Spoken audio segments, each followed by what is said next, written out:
So, so far, the House has passed a bill that is going to have Medicaid, cuts to Medicaid and SNAP. Now, if you look at the bill, it makes it pretty obvious who they're trying to help here. They're trying to help the rich people. They're trying to make it so that billionaires, wealthy people don't have to pay as much in taxes.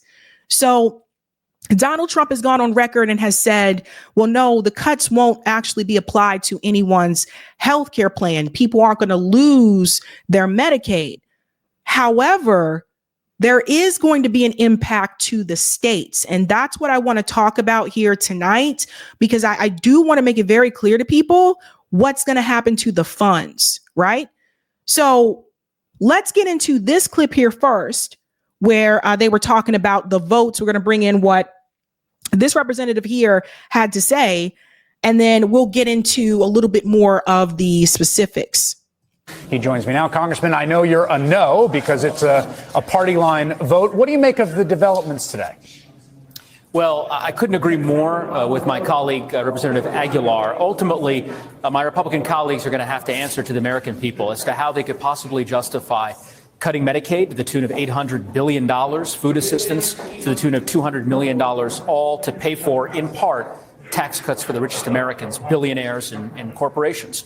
It's a betrayal of the middle class, and as you've noted on this program, not a single Democrat voted in support of this proposal tonight for exactly that reason. It's a reckless economic scheme that I ultimately believe will be deeply unpopular with the American people, and we're already starting to see some of that outrage in the town halls that have developed across the country over just the last few days. It's unfortunate that none of my Republican colleagues, at least at this juncture, it appears, are willing to stand up for their own constituents, but we'll have to see how this unfolds. So let's go ahead and pause here for a second. And you can see there is one Republican that said no, and we'll get into who that was, but I'm pretty sure some of you can already guess. But other than that one, everyone else voted for it in the Republican Party. All the Democrats voted nay, or 212 voted nay, right? And then we have 1 NV for the Republican and 3 NV for the Democrats. But let's talk about those constituents for just a second, because the reality is there are a lot of people that are on Medicaid. I say this as someone who worked in the healthcare industry. A lot of people are on Medicaid, and it's not just people who are Democrats. So we're talking about there's a lot of people, particularly in some of those rural districts, that are on Medicaid that voted for Donald Trump, right? That voted to support and are Republican, voted to support the Republican Party. So this is going against everybody. This is not just directed towards, oh, we're going to get back at the Democrats. No. There are a lot of white people that are on Medicaid, older people that are on Medicaid. This assumption that it's just a bunch of black people who don't want to pay for things that are on Medicaid, that's not true. And I say that because this gentleman here, Nick Adams, he seems to think this way. If you can pay $175 to get your nails done and $250 for sneakers, then my tax dollars shouldn't be paying for your food stamps. And this is getting to the SNAP issue as well.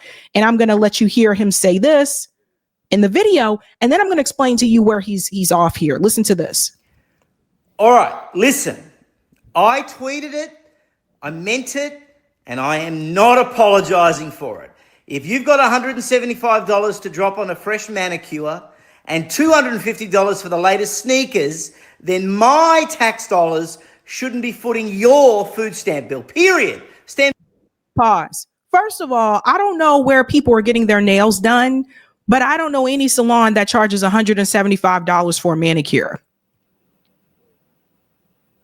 Do you, ladies in the chat, do you know of a salon that charges $175 for a manicure? A manicure is one of the cheapest services that you can get at the nail salons, right? And then you can get the gel. The gel costs a little bit more, but even the gel, and I live in Massachusetts. Massachusetts is expensive. Even the gel doesn't cost $175. So there's that.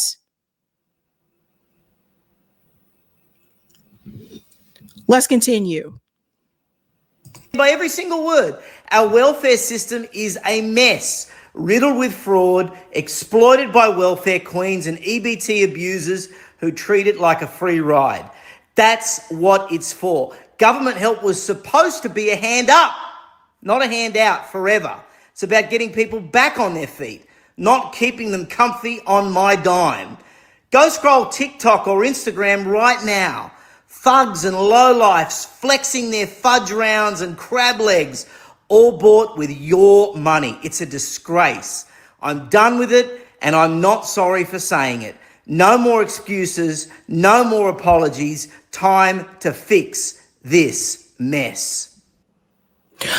Okay, so the problem with his statement there is that it's an exaggeration, right? Like, are there some people who may abuse the system? Yes, that's the case with any type of, service. There were people when I worked in higher ed, there were people at the university that abused some of the systems that we had at the university, but that's not the majority. So he's looking at TikTok videos and making a case off of that.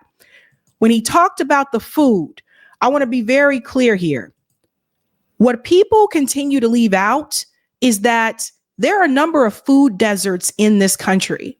There are food deserts in one of the wealthiest states in the country, which is my state here, Massachusetts. There are food deserts here. And for those who are not aware, a food desert is an area that doesn't have a grocery store. You have nothing to do with that. That is not your fault. So in food deserts, oftentimes what happens is that when people do go to buy groceries, they are getting food from delis, convenience stores, Walgreens, CVS. That's where they're doing their grocery shopping because they don't have a grocery store. This is why I pushed back when RFK said, oh, we're going to stop SNAP from people getting all these kind of junk food and stuff. Okay, I understand where he's coming from, because people say back in the day, food stamps didn't only allow you to get certain types of food. I understand that, but that is going to affect people that live in food deserts. In food deserts, they don't have a lot of fresh foods. They don't have a lot. You don't see a lot of fruits and vegetables. And to be honest with you, if you want my advice, do not buy fruits or vegetables from the deli, okay? Because sometimes that stuff be looking fresh and it's not no fresh. Don't buy milk from the deli either, because I bought milk from the deli many, many years ago.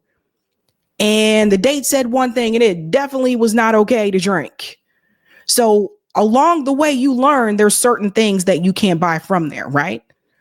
But that's an exaggeration. There are people that are on Medicaid and people that are on food stamps that are elderly, that are only getting by, barely getting by off their Social Security. Ask yourself these questions. Ask yourself, why is a 70 or 80-year-old person working at the gas station? I can't go to one gas station within a 10-mile radius where the person who is working there, standing on their feet behind the counter, is someone who is elderly, who should be retired, but they can't retire because they need the money. So these are the things that he doesn't want to mention. He doesn't want to get into. But how did we get here? We got here because, again, I think that the Democrats really messed up on some things.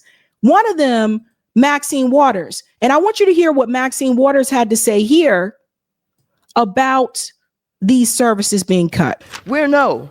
Democrats are no on this budget. It is outrageous that you all have the audacity to come here with this budget that harms so many Americans and ask us to support billionaires and think we're going to buy it? You think we're going to support it? Well, you got another thought coming. We ain't doing.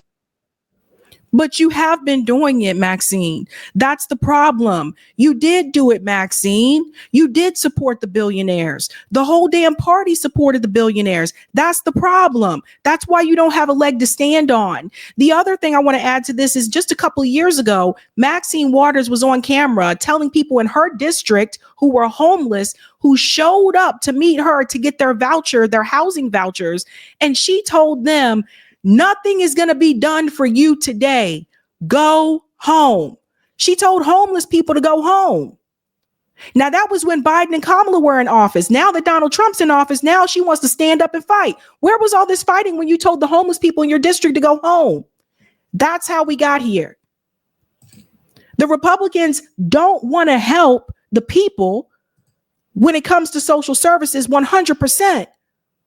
But the Democrats, you kind of let this happen. You let it happen. Because if you had been doing for the people, we wouldn't even have Trump in the White House right now. So you have to take a look in the mirror and understand how you failed the people. Now, obviously, this bill has to go to the Senate.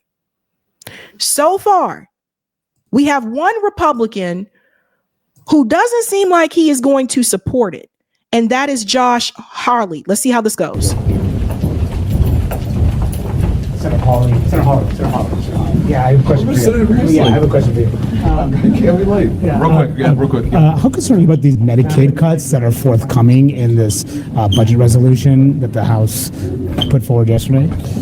Well, there'll have to be a lot of negotiations between the House and the Senate. I'm glad the House advanced that package. I mean, to get the reconciliation process going, it needs to go faster.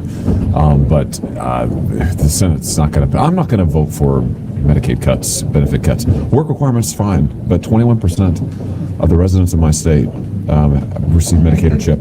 That's a lot of people. It's like 1.5 million people in Missouri.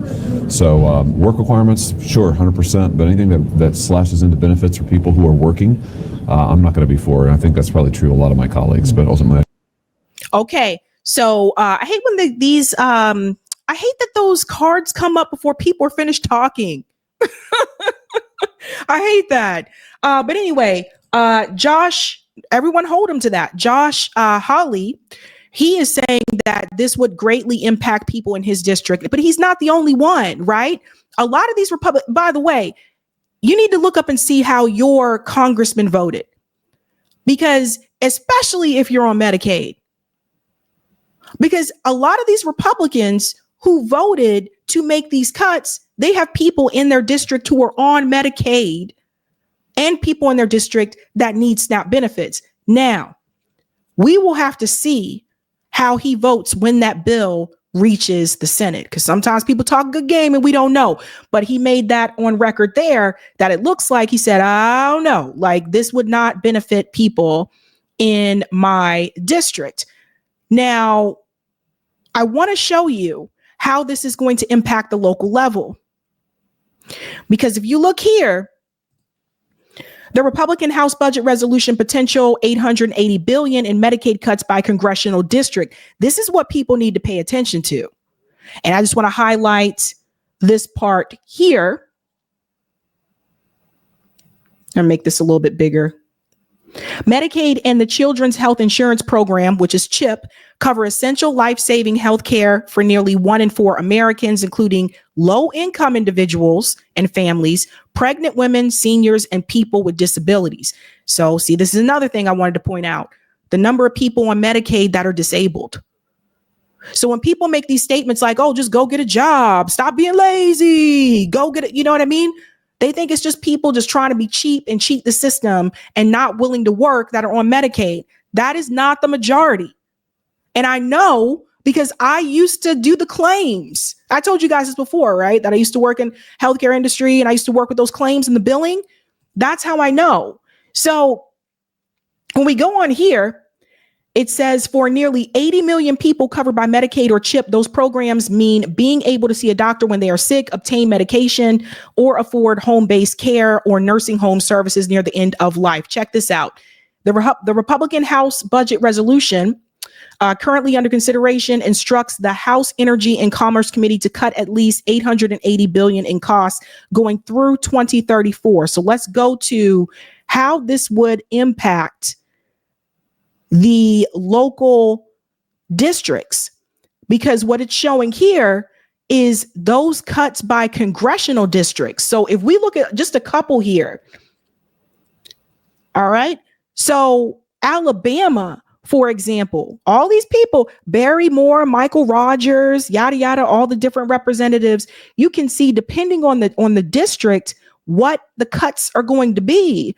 So it says district funding loss, $1.89 billion for Barry Moore. For Nick Begich, whatever his last name is, for Nick, $2.06 billion district loss.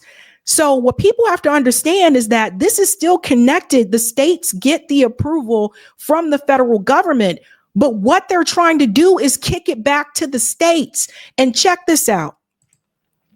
What did I tell you last year when we were covering the ballot measures, right? We're going to get into the results of the ballot measures and hopefully in a couple of weeks. I have been warning you guys. You have been seeing the Supreme Court make decisions to send it back to the states. You saw it with Roe v. Wade. Let's send it back to the states. Let the states decide. Not going to be a federal level thing. Now you're seeing with this. This is all going back to the local level. What we are seeing, ladies and gentlemen, more and more decisions are being pushed back to the states. And this is why I continue to say that local politics is important. I know a lot of people don't pay attention to it, but guys, you got to start paying attention. If you don't know who your city councilor is, find out who your city councilor is. They approve the budget. They approve the budget. You don't know who your mayor is? Look it up. Look it up. These town meetings are free and available to everybody. You can go. I've been to them. You're not familiar with who the governor is? Look it up. Because the more the federal government continues to kick these decisions, these policies back to the states, that's more funding that is going to come from the states, which means if the states are having to use more money now to allocate towards this, for example, for the Medicaid and the SNAP cuts or whatever, that means they're going to pull that money from somewhere. And from my experience, they usually tend to pull it from education. They usually defund public education to pay for other things. When I was growing up, there was this program called Save the Music. You guys familiar with Save the Music? You know why? Because they were defunding music programs at public schools to pay for other things.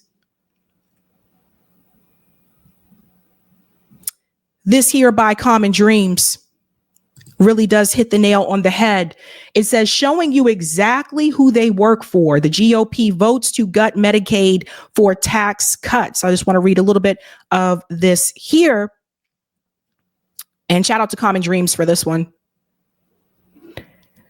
It says here that they rammed through their budget blueprint late Tuesday after U.S. President Donald Trump intervened to pressure wavering members to vote for the resolution, which jumpstarts the process of enacting sweeping cuts to Medicaid and other programs to finance trillions of dollars in proposed tax cuts primarily for the rich. And this is the part that I wanted you to see.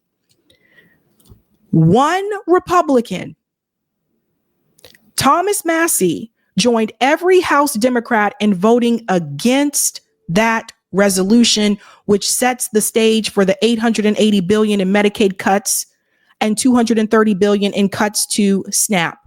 So, what does this tell you? Right? The one representative that is constantly talking about the budget and how much debt this country is in. Although if I ever spoke to Thomas Massie, I would ask him to look into MMT, modern monetary theory. But that one person who's always complaining about the budget and the debt did not vote for this. Didn't vote for it. I'm pretty sure that in Thomas Massie's district, there are people on Medicaid. I'm pretty sure in his district, there are people on SNAP. My question is, what about all those other representatives? As they are pretending that they don't have those people in their districts. Check this out. From the Hill, shout out to Power to the People. He said, I'll get shit for this, but solidarity to every Trump voter who opposes the Medicaid cuts. This is the correct position. Check this out. 71% of Trump voters oppose Medicaid cuts. 71%. This is the wrong way. Okay? If we were playing Monopoly right now, you do not get to collect $200 and you do not get to pass go. This is the wrong direction. And it's insane because that impacts a lot of people. I sincerely hope with everything that's happening, people will take a step back and they will see, you know what? neither one of these parties really care about us. Benefits wouldn't try. I mean, well, Democrats wouldn't try to, make this type of cut to Medicaid, but they have made cuts to Medicaid before. There were Medicaid cuts under Barack Obama's presidency, and there were Medicaid cuts under Joe Biden's presidency. Joe Biden also cut SNAP. I know, because I covered it on the show. But a lot of people were silent about that when it happened. But their cuts weren't enormous as this one, right? But both parties have made cuts, but you can say the Democrats at least wanted to keep a lot of this in place if they could. But we should have never gotten to this point in the first damn place. That's the point I'm trying to make. But this is definitely the wrong direction to go in, regardless of what your political ideology is. Now, I'm going to say this again, and I know some people disagree. None of this would be an issue if we had universal health care in this country. Because if we had universal health care, you wouldn't have to worry about them making cuts to Medicaid. You wouldn't need you wouldn't even need it. And so many other countries in the world have universal health care. You wouldn't even need it. That's what I want you to take home. Now, again, why are they doing it? They're doing it because, again, if you're getting donations from Blue Cross Blue Shield and Aetna, of course you're going to vote for this legislation because that's what the donors want you to do. You're supposed to go against them. You're not supposed. So think about that. Who are their donors? You see how it works. Thomas Massie was the only one who had a backbone to say no.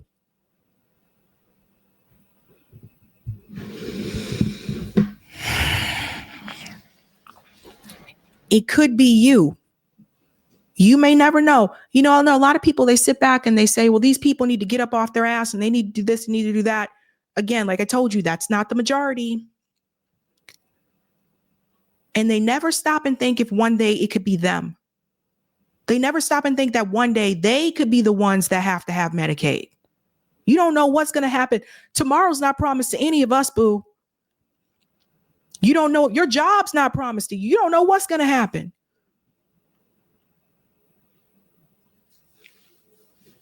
Something to think about. But this is not the right direction to go in.